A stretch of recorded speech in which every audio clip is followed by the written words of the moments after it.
Namaskar. In today's situation, there is no one truly standing behind the farmer. Our Chandrasekhar Dada know this, that the farmer should get respect and dignity. He clearly understands that an ordinary farmer does not get fair prices in the market for his agricultural produce, nor does he get the recognition he deserves. To help farmers regain both income and dignity, Dada studied and developed the zero-tillage regenerative farming method, SRT, Saguna Regenerative Technique. Through this method, many farmers who were on the verge of committing suicide were transformed. Loan waivers are not the real solution for farmers. Changing the farming system is the real answer. Today, I alone manage 16 acres of farmland, and despite this workload, I am here to share my farming experience with you. Traditional farmers often say, "This year my cotton crop failed. Earlier, it used to give good yield." Why did cotton yield well in those days? Because farmyard manure was used abundantly. There were cows, buffaloes, bullocks, goats.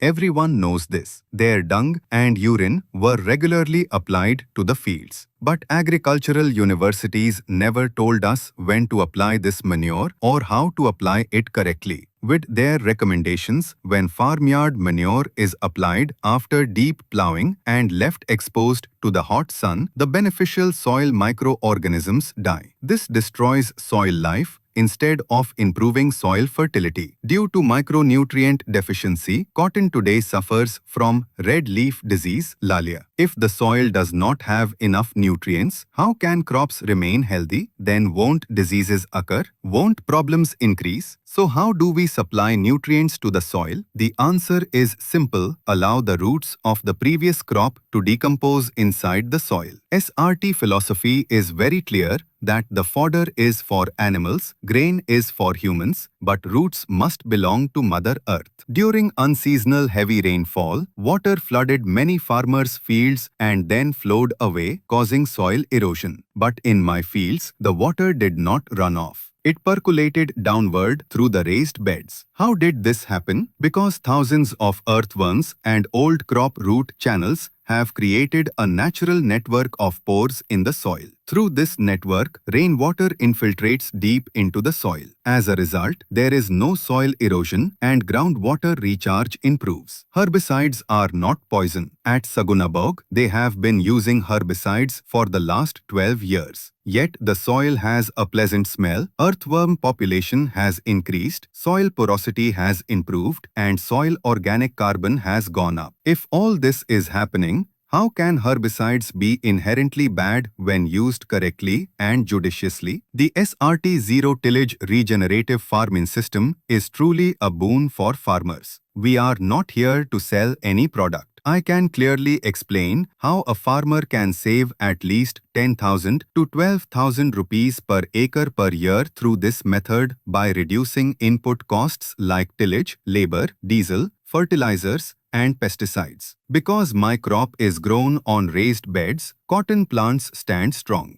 Even under heavy rainfall, there is no root rot. In conventional farming, the lower cotton bolls often rot due to waterlogging. In my SRT zero-tillage system, this problem simply does not occur. Our fellow farmer Umesh Bhau Pohadare achieved an average soybean yield of 17.5 quintals per acre this year purely due to adopting the SRT zero-tillage regenerative method. I want my farm to remain healthy, productive, and prosperous. Do not run after glitter and show. Adopt SRT regenerative agriculture, improve your soil health, reduce your costs, and transform your life as a farmer.